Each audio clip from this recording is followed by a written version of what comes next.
जब भारत आजाद हुआ तो बहुत से नेता सत्ता के पीछे भागे, लेकिन एक नेता था जिसने सत्ता नहीं, गरीब कल्याण के क्रांतिकारी रास्ते को चुना।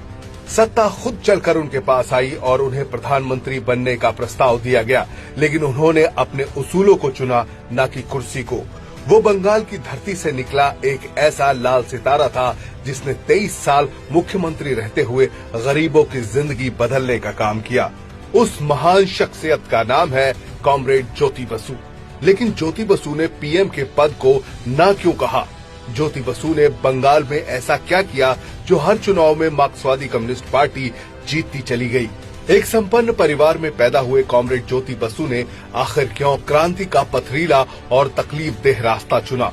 चलिए जानते हैं इन सभी सवालों के जवाब हमारी खास पेशकश comrade Jyoti Basu, the red star of Indian politics में। ज्योति बसु का जन्म 8 जुलाई 1914 को कोलकाता में हुआ। उनके पिता डॉक्टर निशिकांत बसु एक जाने माने डॉक्टर थे। उनका परिवार कुलीन, शिक्षित और संपन्न था। उनकी शुरुआती पढ़ाई कोलकाता के लोरेटो स्कूल और सेंट जेवियर स्कूल में हुई। उन्होंने हिंदू कॉलेज में ग्रेजुएशन की। 1935 में पढ़ाई के लिए जब ज्योति बसु को लंदन स्कूल ऑफ इकोनॉमिक्स भेजा गया तो उनकी सोच बदल गई। वहां वो हरोल्ड लेस्की जैसे प्रसिद्ध समाजवादी विचारकों के संपर्क में आए। उन्होंने ब्रिटिश कम्युनिस्ट पार्टी की बैठकों में हिस्सा लिया।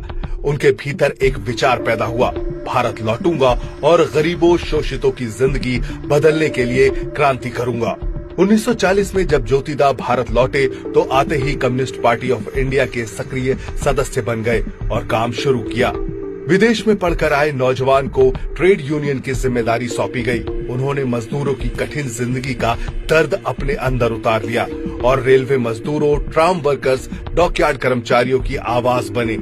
सन 1943 में बंगाल अकाल के दौरान उन्होंने बड़े पैमाने पर राहत कार्यक्रम चलाए और जमाखोरों के अन्न भंडार खुलवाए। साल 1946 में ज्योतिदा को कम्युनिस्ट पार्टी ने रेलवे कर्मचारियों के नेता के तौर पर पहली बार पश्चिम बंगाल विधानसभा चुनाव लड़ने को कहा। उन्होंने कांग्रेस के हुमायूं कबीर को शिकस्त दी और विधायक बने। विधानसभा में अन्न संकट पर उन्होंने ऐसा भाषण दिया कि लोग सन्न रह गए। उन्होंने जाति प्रथा को खत्म करने और अंग्रेजों को मार भगाने का नारा बुलंद किया। भारत के आजाद होने के बाद भी जब कांग्रेस सरकार ने जमींदारी प्रथा खत्म नहीं की तो उन्होंने अपना संघर्ष जारी रखा। नतीजा, उन्हें बार बार गिरफ्तार किया गया और जेल जाना पड़ा। इस बीच 1952 के विधानसभा चुनाव में बसु ने 12 नगर सीट से जीत हासिल की और कम्युनिस्ट पार्टी चुनाव में दूसरी सबसे बड़ी पार्टी के तौर पर उभरी। बसु को सर्वसम्मति से सीपीआई के विधायक दल के नेता के रूप में चुना गया। साल 1964 में कम्युनिस्ट पार्टी में वैचारिक कारणों से विभाजन हुआ। ज्योति बसु ने ईएमएस नपुंद्रिपाद, पी सुंदरैया, ए.के. गोपालन, बी.टी. रणदिवे समेत तमाम कॉमरेड्स के साथ मिलकर सीपीआईएम यानी communist party of India Marxist की स्थापना की। इस बीच पश्चिम बंगाल में बड़े पैमाने पर खाद्य आंदोलन चले और राजनीतिक अस्थिरता आई। साल 1967 और साल 1969 में ज्योतिदा पश्चिम बंगाल के उप मुख्यमंत्री बने, लेकिन ये गठजोड़ सरकारें ज्यादा नहीं चल पाई। इसके बाद आया साल 1977। 1977 के चुनाव में लेफ्ट फ्रंट ने भारी बहुमत से जीत हासिल की और ज्योति बसु पश्चिम बंगाल के पहले कम्युनिस्ट मुख्यमंत्री बने। पूरी दुनिया सन्न रह गई। एक कम्युनिस्ट चुनाव जीतकर सत्ता के शिखर तक पहुंच गया। फिर जो सिलसिला शुरू हुआ वो 23 साल तक लगातार जारी रहा।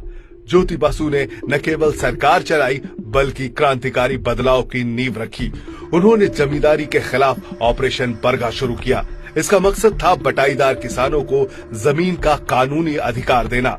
जमीन किसकी? जो जोते उसकी। लाखों गरीब किसानों को पहली बार जमीन का हक मिला। इसके साथ ही 3 स्तरीय पंचायत व्यवस्था लागू की गई, जिससे ग्रामीण क्षेत्रों में स्थानीय शासन को ताकत मिली।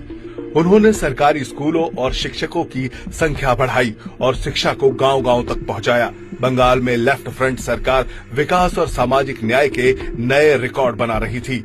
अब आया साल 1996। केंद्र में संयुक्त मोर्चा की सरकार बनने जा रही थी। गठबंधन के सभी दल चाहते थे कि ज्योति बसु प्रधानमंत्री बने, लेकिन सीपीआईएम की केंद्रीय समिति ने मना कर दिया। सीपीआईएम का मानना था कि गठबंधन सरकार का मुखिया बनकर उन्हें मार्क्सवादी नीतियों और कार्यक्रम को लागू नहीं करने दिया जाएगा। अन्य पूंजीवादी पार्टियां उनकी सरकार नहीं चलने देगी। उन्होंने पार्टी के फैसले के चलते पीएम की कुर्सी को ना कह दिया। साल 2000 में उन्होंने स्वेच्छा से मुख्यमंत्री पद छोड़ने का फैसला किया। 2001 में ज्योति बसु ने राजनीति से संन्यास ले लिया और उनकी जगह पश्चिम बंगाल की कमान बुद्धदेव भट्टाचार्य ने संभाली। ज्योति बसु की लोकप्रियता इतनी ज्यादा थी कि उनके राजनीतिक विरोधी भी उनसे प्रेम करते थे। उन्हें संन्यास लेने के बावजूद 2005 में सीपीआईएम की 18वीं कांग्रेस में पोलित ब्यूरो का सदस्य चुना गया। वक्त के साथ उनका स्वास्थ्य गिरता जा रहा था। आखिरकार 1 जनवरी 2010 को निमोनिया की वजह से उन्हें एएमआरआई अस्पताल में भर्ती कराया गया। 17 जनवरी 2010 को मल्टी ऑर्गन फेलियर से 95 साल की उम्र में उनका निधन हुआ। लेफ्ट फ्रंट के नेता विमान बसु ने रोते हुए ये दुखद समाचार लोगों को सुनाया। इस खबर से पूरा देश शोक के सागर में डूब गया। बंगाल का लाल सितारा चला गया। ज्योति बसु का जीवन हमें सिखाता है कि सिस्टम को बदलने के लिए हथियार उठाना जरूरी नहीं है। लोकतांत्रिक तरीकों से भी जनहितकारी नीतियों और कार्यक्रमों को लागू करके लोगों के जीवन में क्रांतिकारी बदलाव लाया जा सकता है। हम बंगाल के सपूत कॉमरेड ज्योति बसु को लाल सलाम पेश करते हैं। अब आप कमेंट करके बताइए कि क्या ज्योति बसु को प्रधानमंत्री बनना चाहिए था या नहीं। अगर आपको ये वीडियो पसंद आया हो तो इसे लाइक, शेयर और जरूर सब्सक्राइब करें।